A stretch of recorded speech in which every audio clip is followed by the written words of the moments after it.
औज़ुबिल्लाहिमिनश्शैतानिर्रजीम बिस्मिल्लाहिर्रहमानिर्रहीम अस्सलामु अलैकुम वरहमतुल्लाहि वबरकातुहू।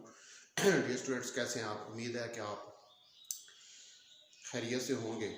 आज हमने जो है वो शुरू करना है लेक्चर नंबर 27 और लेक्चर नंबर 27 के अंदर आज हमने शॉक वेव्स जो है उनको स्टडी करना है। ये शॉक वेव्स जो हैं they are related with sound waves chapter. उसके अंदर भी एक आर्टिकल हमारा जो रह गया था, जो लाइट वाला चैप्टर है वो अब आपका कंप्लीट जो है वो हो गया। तो ये जो शॉक वेव्स होती हैं इनको हम सुपरसोनिक साउंड का नाम भी देते हैं। आप कंसिडर करें कि अगर स्पीड ऑफ सोर्स जो है वो बढ़ जाए, ठीक है, स्पीड ऑफ सोर्स जो है वो एक्सीड कर जाए स्पीड ऑफ साउंड से, तो इस सिचुएशन के अंदर सर्कल जो हैं वो बन जाते हैं जो कि रिप्रेजेंट्स करते हैं स्फेरिकल वेव फ्रंट्स को। तो सपोज करें कि आपके पास अगर एक टाइम t0 के ऊपर सोर्स है एक पॉइंट के ऊपर, तो और वो मूव कर रही है टुवर्ड्स राइट, तो लेटर टाइम के ऊपर सोर्स जो है वो किसी पॉइंट S1 के ऊपर जो है वो होगी और वहाँ से फिर वो S2 की तरफ मूव करेगी एंड सो ऑन। ठीक है, ये देखिए S1, S2, S3, S4, इस तरह मूव करती जाएगी सो ऑन। और किसी टाइम t के ऊपर wave front is centred as so to reach the radius of Vt। ठीक है, तो वो जो रेडियस कंसेंट्रिक स्फीयर्स जो हैं वो रेडियस के जो है वो बनते चले जाएंगे। ठीक है डियर स्टूडेंट्स, तो आप देखें कि इस दौरान वेव जो है वो कितना डिस्टेंस ट्रैवल करेगी, जो VST डिस्टेंस जो है उसको ट्रैवल करेगी। ठीक है, तो हमारे पास क्या है, आप देखें कि हमने जो है ये शॉक वेव्स क्या होती हैं, ये हमारे पास supersonic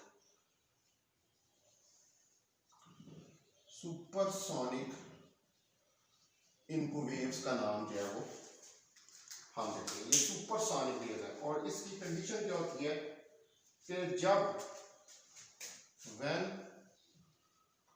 speed of source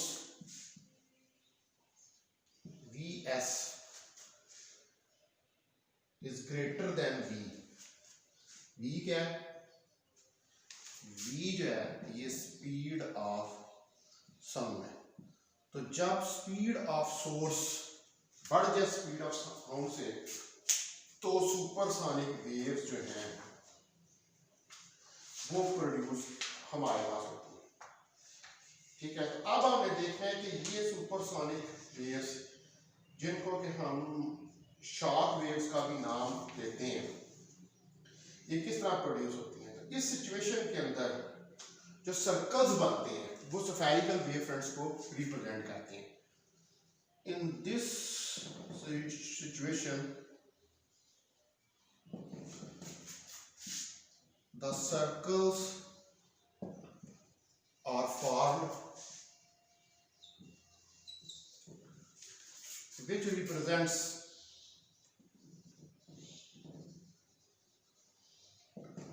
the spherical wave fronts। तो इस सिचुएशन में हमारे पास जो है वो सर्कल्स बनने शुरू हो जाते हैं। ये भी मैं इसको एक्सप्लेन करता हूँ इस चीज़ को। ठीक है डियर स्टूडेंट्स, बना के फिगर जो है, ठीक है। तो आप सपोज करें कि हमारे पास जो है एक सोर्स है, ठीक है, और उस सोर्स के अंदर से साउंड जो है वो निकल रही है। तो ये मैं बनाता हूँ यहाँ पर figure.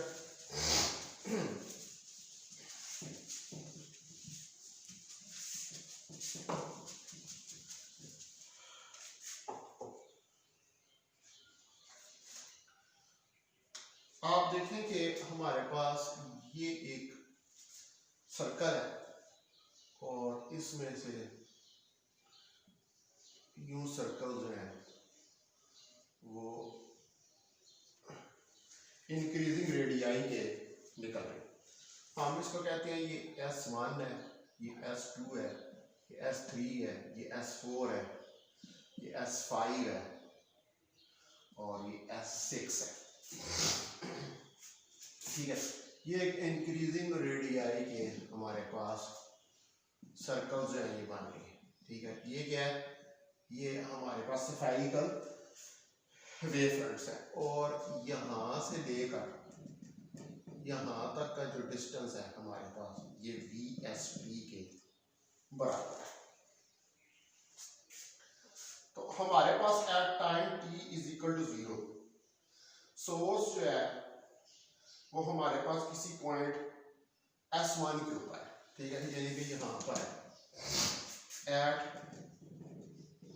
t is equal to 0 the source is at point S1। Source जो है वो पॉइंट S1 के ऊपर है और मूव कर रही है टुवर्ड्स द राइट। ठीक है, and is moving towards right और ये राइट की तरफ जो है वो मूव कर रही है। ठीक है, यानी कि इस तरफ ये राइट की तरफ, इस तरफ जो है ये जो है वो मूव कर रही है। तो after later time t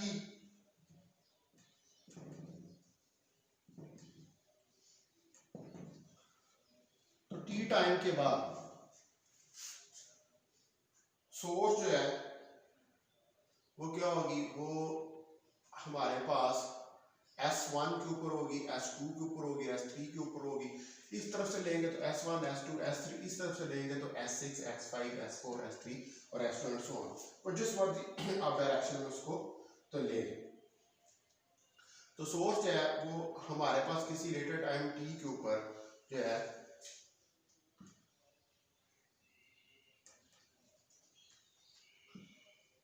will be at S2 and then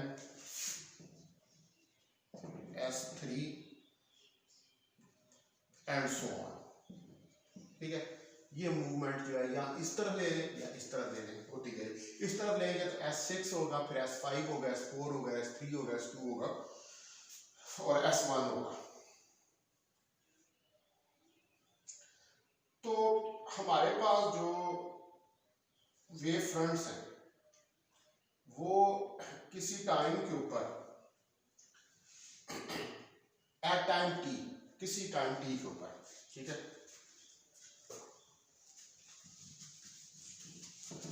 wave fronts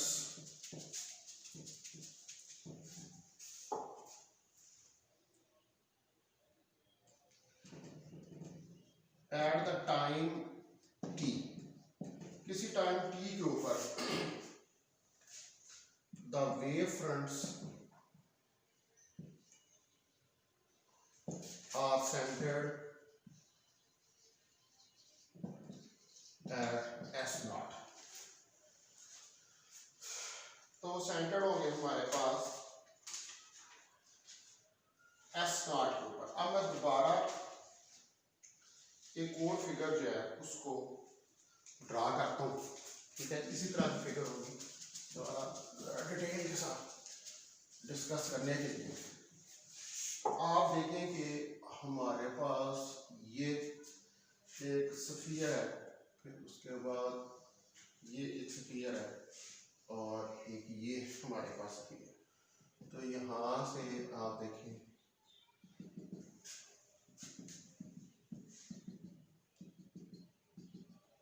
ये कोई एंगल थीटा हमारे पास जो है वो बन रहा है और इस जगह के ऊपर अगर ये हमारे पास सेंट्रल लाइन है, ठीक है,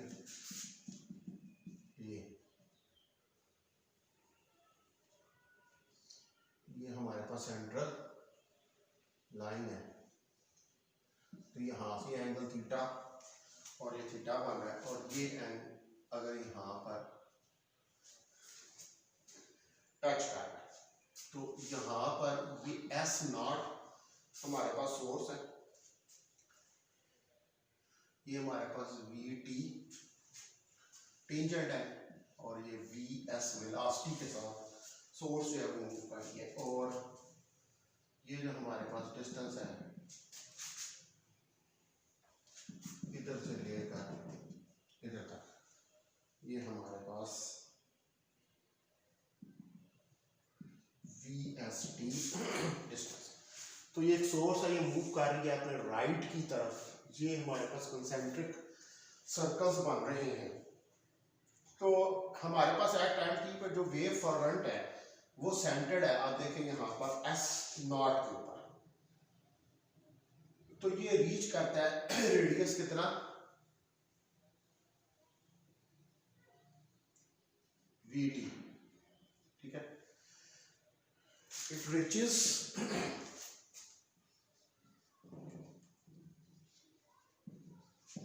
at the radius VT, और ये VT रेडियस जो है उसके ऊपर पहुंच जाता है, ठीक है ना। इसका ये रेडियस जो है इतना, ये VT जो है इसका रेडियस है।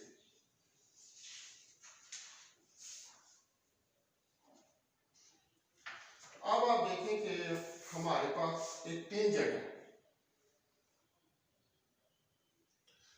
ठीक है। एक टेंजेंट जो है, ये टेंजेंट, ये देखें ना, ये टेंजेंट, ये लाइंस, ठीक है, ये टेंजेंट हमने ड्रा किया। A tangent is drawn on the wave fronts to describe their location.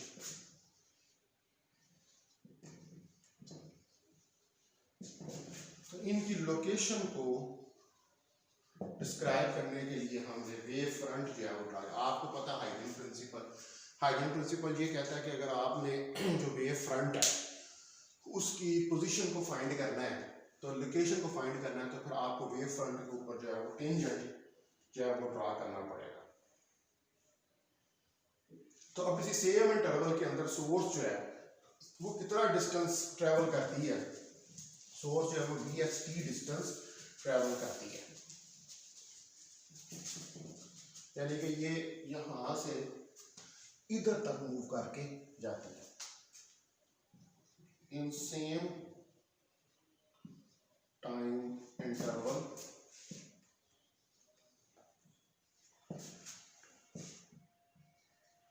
The source moves the distance VST। तो सोर्स जो है वो VST डिस्टेंस जो है वो ट्रैवल करती है।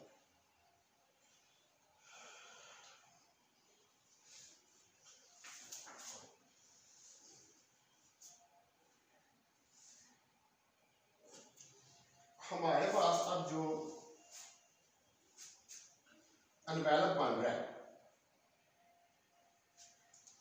ये एनवेलप ऑफ वेव फ्रंट जो है वो क्या है, ये कोन की फॉर्म में बन रहा है, ठीक है। The envelope of wave fronts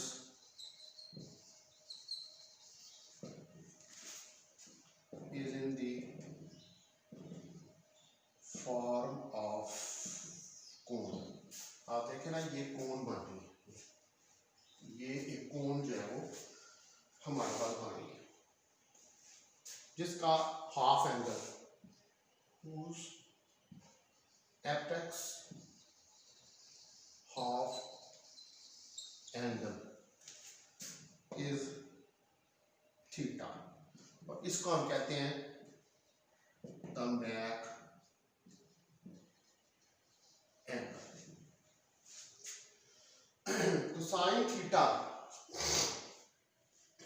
अगर आप यहां से देखें तो साइन थीटा हमारे पास जो है वो आ जाएगा, इधर से एंगल देखें साइन थीटा, ये परपेंडिकुलर, और ये हमारे पास जो है इसका हाइपोटेन्यूज जो है वो आ जाएगा। तो साइन ऑफ थीटा जो है हमारे पास वो we T over V S T के बराबर आ जाएगा। ठीक है, साइन ऑफ थीटा हमारे पास V T over V S T, ये इसका हाइपोटेन्यूज वी एस टी और ये इसका परपेंडिकुलर वी टी। तो टी टी से कट गया तो sine of theta V over V S के बराबर आ जाएगा और थीटा जाएगा tan inverse V over V S के बराबर आ जाएगा। तो ये जो रेशियो है वी ओवर वी एस की, इसको हम कहते हैं मैक नंबर। ठीक है, और साइन और ये जो थीटा आर है हमारे पास एंगल, थीटा क्या है, थीटा जो है ये मैक एंगल है।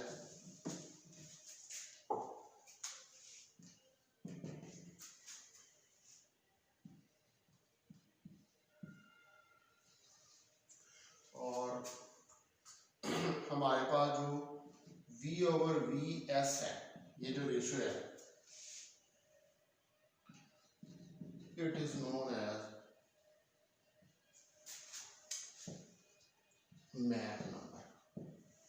तो ये जो मैक नंबर है, इससे हमें पता चलता है कि कब हमारे पास सुपरसोनिक वेव्स जो है वो डेवलप होती हैं। तो देखें, अगर वी एस वी से बढ़ जाएगा तो फिर हमारे पास जो है वो ये जो है सर्कल्स, कंसेंट्रिक सर्कल्स यानी कि सफियत बनने शुरू हो जाएंगे और आवाज जो है वो आपकी वो सुपरसोनिक हो जाएगी, यानी कि वो बहुत ज़्यादा तेज आवाज आएगी, आपको एकदम जो है वो धमाका जो है वो सुनाई देगा। ठीक है, तो जब भी ये जो जेट प्लेन्स होते हैं, जब इनकी स्पीड जो है, ये सोर्स है ना इसमें से बाद, जब इनकी स्पीड जो है वो इंक्रीज कर जाती है स्पीड ऑफ साउंड से, तो एक धमाके की आवाज़ सुनाई देती है और बहुत ऊंची आवाज़ सुनाई देती है। इसलिए कहते हैं कि जो एयरपोर्ट्स होते हैं जहाँ पर जेट तैयारे जो हैं वो मूव करते हैं, तो वहाँ पर लोगों को ये कहा जाता है कि आप जो है उसके करीब घर ना बनाए, क्योंकि वहाँ पर जब जेट तैयारे उड़ते हैं तो बाज़ दफ़ा ये होता है कि उनकी जो साउंड की सोर्स ऑफ साउंड है, यानी कि जो जहाज़ है वो सोर्स ऑफ साउंड है, उसकी स्पीड ऑफ साउंड से बढ़ जाती है, जिसकी वजह से सुपरसोनिक वेव या शॉक वेव्स जो हैं वो प्रोड्यूस होती है और धमाका होता है, जिसकी वजह से आपके कान के पर्दे जो हैं वो मुतासर होने का खतरा होता है। ठीक है, अब एक इसके अंदर जो है वो रह गया एक्स्ट्रा आर्टिकल, और वो एक्स्ट्रा आर्टिकल जो है वो हमारे पास एक्सरे डायफ्रैक्शन। तो वो एक्सरे डायफ्रैक्शन जो है उसको हम जब फिर डायफ्रैक्शन का चैप्टर जो है वो स्टडी कर लेंगे तो उसके बाद उसको स्टडी करेंगे। अब जो है मैं मूव कर रहा हूँ, आगे 3 चैप्टर्स जो हैं वो कंप्लीट हो चुके हैं और अब मैं मूव कर रहा हूँ चैप्टर नंबर 5 के ऊपर। और चैप्टर नंबर 5 जो है ये इंटरफेरेंस ऑफ लाइट है। अभी आपने वेव्स की इंटरफेरेंस पढ़ी है, वो सिर्फ वेव्स की आपने पढ़ी थी, जिसमें हमने मैकेनिकल वेव्स जो हमको स्टडी किया, जिसमें आपने साउंड वेव्स भी स्टडी की। तो अब हमने पढ़ी है इंटरफेरेंस ऑफ लाइट। तो चैप्टर 5 इंटरफेरेंस ऑफ लाइट। तो इंटरफेरेंस की डेफिनेशन को आपको पता है कि अगर दो waves same amplitude, same frequency, same direction के अंदर मूव कर रही हो, ठीक है स्टूडेंट्स, तो वो आपस में इंटरफेयर करती हैं और वो कंस्ट्रक्टिव और डिस्ट्रक्टिव इंटरफेरेंस करती हैं। वो कंस्ट्रक्टिव और डिस्ट्रक्टिव इंटरफेरेंस जो है वो इस चीज़ के ऊपर डिपेंड करती है कि वो आपस में इन फेज हैं या वो आपस में आउट ऑफ फेज है, वो इस चीज़ के ऊपर डिपेंड करता है। तो अगर इन फेज हो तो कंस्ट्रक्टिव इंटरफेरेंस करती है और अगर आउट ऑफ फेज हो तो डिस्ट्रक्टिव इंटरफेरेंस करती है। लेकिन इंटरफेरेंस ऑफ लाइट को समझने के लिए सबसे पहले हमें कोहेरेंट सोर्सेज जो है इनका समझना बहुत जरूरी है। ठीक है, तो हमें पता है कि इंटरफेरेंस क्या है। इंटरफेरेंस बेसिकली जो है वो एप्लीकेशन है किसकी, प्रिंसिपल ऑफ सुपरपोजिशन की। तो जब दो wave same frequency, same amplitude और वेवलेंथ और स्पीड की किसी पॉइंट पर मीट करती है स्पेस के अंदर, तो क्या होता है, जो हमारे पास इंटेंसिटी होती है रिजल्टेंट वेव की वो ग्रेटर देन होती है intensity of the component waves की in the case of constructive wave interference, और जो इंटेंसिटी है रिजल्टेंट वेव की वो लेस देन होती है intensity of the component waves in the case of constructive interference. यही हमने इसी चीज को जो है वो स्टडी किया है। तो कोहेरेंट सोर्सेज जो है, ये दो सोर्सेज हैं जो एमिट करती है मोनोक्रोमेटिक लाइट, ठीक है। द कोहेरेंट सोर्सेज और दो sources which emit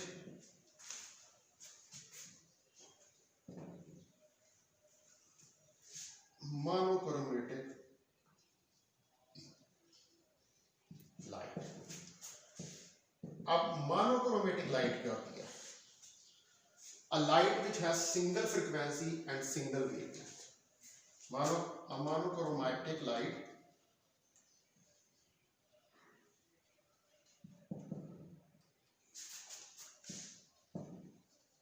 is that which have single frequency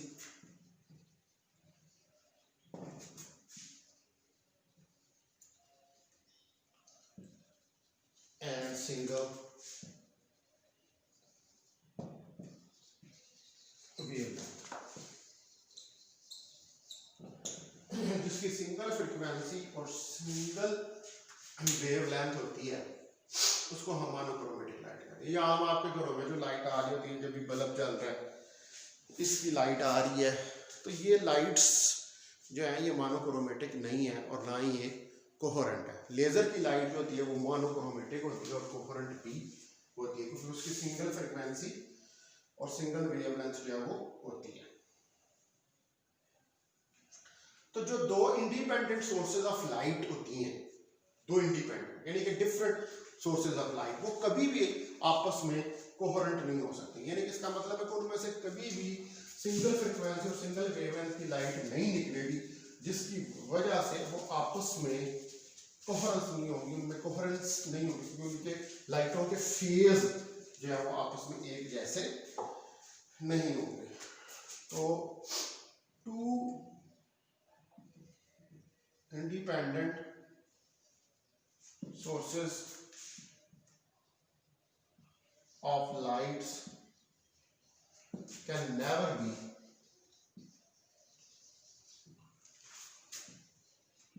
coherent, ठीक है। आप सपोज करेंगे जिस कमरे में मैं पढ़ा रहा हूँ, जितनी लाइटें जल रही हैं, ठीक है, ये डिफरेंट सोर्सेज ऑफ लाइट है। तो ये डिफरेंट सोर्सेज ऑफ लाइट जो है वो आपस में कभी भी कोहेरेंट नहीं हो सकते। कोहेरेंट का मतलब होता है कि लाइट की जो रेज हैं उनका फेज आपस में सेम हो, ठीक है। और दूसरी बात ये है कि जो भी सोर्स होती है उसमें जो एटम्स होते हैं वो लाइट इमिट करते हैं डिफरेंट फ्रीक्वेंसी और डिफरेंट वेवलेंथ के, ठीक है। In any source the atoms emit light of different frequency and wavelength, ठीक है डियर स्टूडेंट्स। तो अब आप देखें कि मैंने आपको बताया था कि जो है वो लाइट कैसे इमिट होती है। कि सपोज करें कि ये न्यूक्लियस है, ये इलेक्ट्रॉन्स रिवॉल्व कर रहे हैं, तो एक इलेक्ट्रॉन उठ के इधर जाता है, फिर डी एक्साइट होता है, तो ये लाइट इमिट होगी। अब डिफरेंट एटम जो डिफरेंट सोर्सेज की, उनके अंदर से ये जो लाइट इमिट होगी वो सेम फ्रिक्वेंसी और सेम वेवलेंथ की नहीं होगी, क्योंकि अगर सपोज करें कि यहाँ पर हम एक और लेवल बना दें, तो ये एक ये ट्रांजिशन हो रही है तो इसमें हो गया और एक इधर से यूं हो गया, तो इनकी जो फ्रिक्वेंसीज होंगी, ठीक है, ये आपस में क्यों होगी, ये आपस में डिफरेंट होगी और डिफरेंट वेवलेंथ्स होगी। तो कोहेरेंट सोर्सेज को हासिल करने के लिए हमें क्या करना पड़ता है कि जो एक ही सोर्स होती है उसको दो सोर्सेज के अंदर डिवाइड करना पड़ता है, तब हमारे पास सेम फेज की लाइट जो है वो हमें मिलेगी। डिफरेंट सोर्सेज की लाइट जो होती है वो आपस में कभी भी इन फेज नहीं होती है। To get coherent sources we have to divide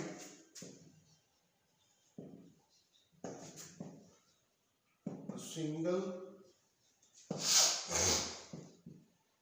source into two sources।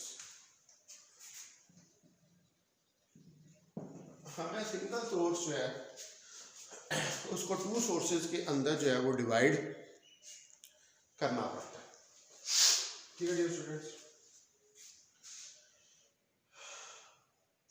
For example जब मोनोक्रोमेटिक लाइट जो है पास करती है दो स्लिट्स में, तो ये दो स्लिट्स जो हैं ये बिहेव करती हैं एज ए कोहेरेंट सोर्सेज। मिसाल के तौर पर आप अगर ऐसे करेंगे,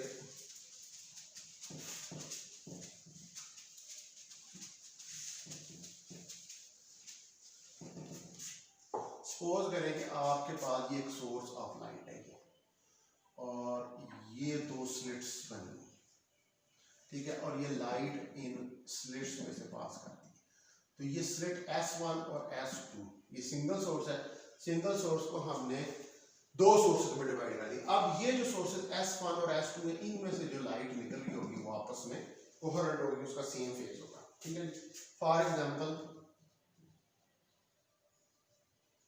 मिसाल के तौर पर when monochromatic light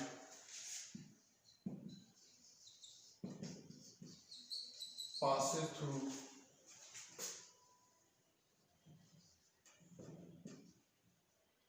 two slits, जब मोनोक्रोमेटिक लाइट जो है वो दो स्लिट्स में पास करती है, these slits behave as the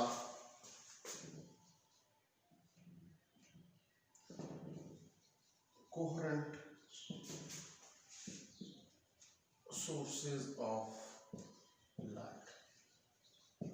अब आप देखेंगे ये सोर्स में से लाइट निकल रही है, इसकी सिंगल फ्रिक्वेंसी और सिंगल वेवलेंथ है, आगे दो स्लिट्स लगा दी हैं, ये दो स्लिट्स सोर्सेज S1 और S2 बन जाए, क्योंकि ये एक ही सोर्स में से लाइट आ रही है, लिहाजा जो लाइट इनमें से पास करके निकलेगी वो भी सिंगल फ्रिक्वेंसी और सिंगल वेवलेंथ की होगी। तो हम कहेंगे कि S1 और S2 स्लिट्स की जो लाइट है या S1 और S2 जो दो सोर्सेज हैं ये आपस में कोहेरेंट है, क्योंकि ये सेम फेज की लाइट जो है उसको निकाल रहे हैं।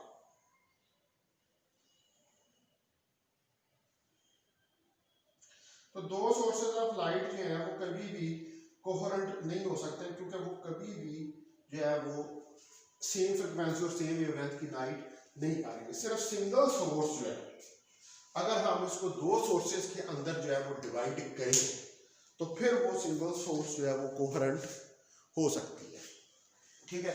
उसके अंदर से उस सिंगल सोर्स के अंदर से जो है जो ये लाइट आ रही है यहाँ तक जो पहुंचेगी इसकी सिंगल फ्रिक्वेंसी और सिंगल वेवलेंथ होगी, लिहाजा हम कहेंगे कि ये जो लाइट आगे जा रही है, ठीक है, ये लाइट जो है ये आपस में फेज कोहेरेंट है। यानी कि ऐसी लाइट कोहेरेंट सोर्सेज कौन सी होती हैं, ये कोहेरेंस क्या होती है कि ऐसी वेव्स के जिनका आपस में सेम फेज हो, ऐसी लाइट की वेव्स जो आपस में सेम फेज की हो उनको हम कहते हैं कोहेरेंट, ठीक है। आप कोहेरेंस की डेफिनेशन कर सकते हैं कि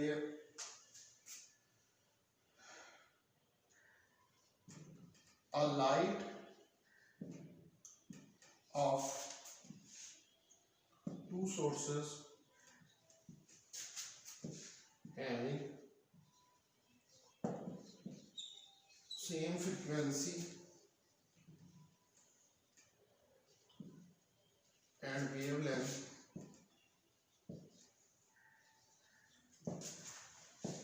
are in phase